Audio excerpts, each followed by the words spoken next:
Welcome to Talking Tech, our new web series where we talk with Hillsborough teachers about the success with virtual teaching and learning. I'm Todd McDonald, the Technology Integration Coordinator. I'm Val Pania, the tech coach from the high school, and today we're talking tech with the High School Teacher of the Year, Jessica Haygood. Just give us a brief introduction, tell us who you are and what your role is. Hi, my name is Jessica Haygood. I teach at the high school. I'm a family and consumer sciences teacher, and I specifically run the preschool program and the independent living adaptive classes.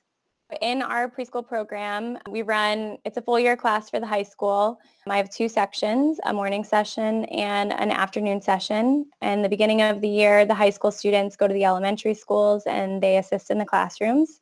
And in the second half of the year, the high school students run a preschool program 3 days a week. So we have high schoolers teaching preschoolers and me teaching all of them. And the high schoolers are tasked with coming up with lesson plans and running the entire program. So our transition to online learning has allowed them to continue to teach, but they're teaching in an online format. So they've been running virtual sessions with the preschoolers. They've been recording virtual circle time lessons to send out to them. And then now they're working on a final project. So Jess, can you talk about what has worked for you or something that you have transformed to a digital learning environment?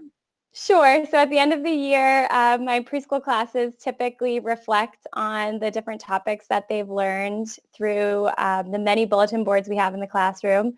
We have 11 actually. And since we can't be on campus this year to do that, I had to think of another way to allow them to reflect on the things that they have learned.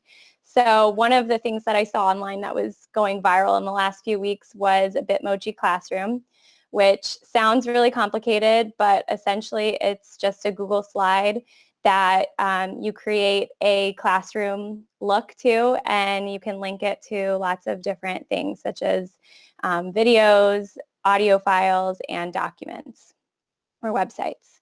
So, in putting this together, I broke it into two parts for the students. Part one is just creating the actual classroom environment, and part two, which they'll be doing next week, is for them to link to actual documents and files. Because I know the kids haven't completed their final project yet, but can you take us through some examples of what they've submitted so far?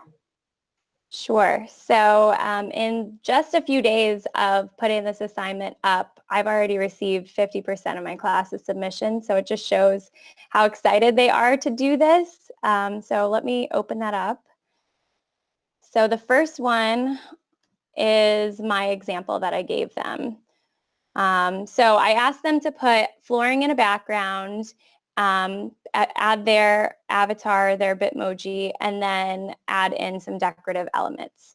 So just flipping through, they could pick whether they were going to do a grade that they wanted to teach or whether they were going to do preschool. So here's just the ones that we've received so far. So they have some posters on the walls, they have desks, they have things, that are significant to them like hockey, cats, the medical sciences field, right? And some of them, she wants to be an art teacher. So they're all very different. They're unique. They had a lot of choice in what they could put into their slides. And this morning I even had a student say, well, I want to be a physical therapist. Can I make a physical therapy classroom like the one at Woods Road? And absolutely. So we'll be getting that one soon.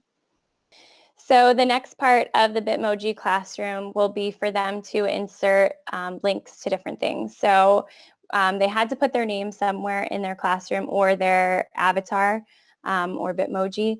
So they'll link that to a short hello video telling a little bit about themselves. And then some of the other pieces in the classroom, such as their posters or maybe, school supplies or a picture on the wall, can be linked to various things. In the beginning of the year, they had to write a my why reflection on why they wanted to become an educator, why they wanted to work with children.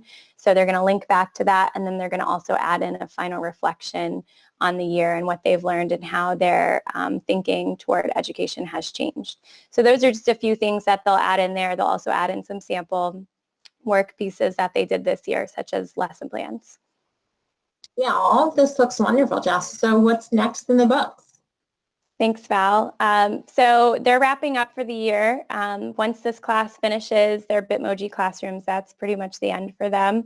But I do see this being a really important piece for the fall next year for a new group of students, and something that they could actually create in the beginning of the year and continue to add to and edit as the year goes on, as something that they can submit, at the end of the year with a, as a culminating activity showing all their growth throughout the year. So I'm excited to incorporate it and have this as kind of a practice run with this group this year. That's great. Well, Jess, thank you so much for joining us today and showing us some of those sample works. We really appreciate it, appreciate your time, and thank you so much for talking tech with us today. Thanks for having me. Thanks, Jess.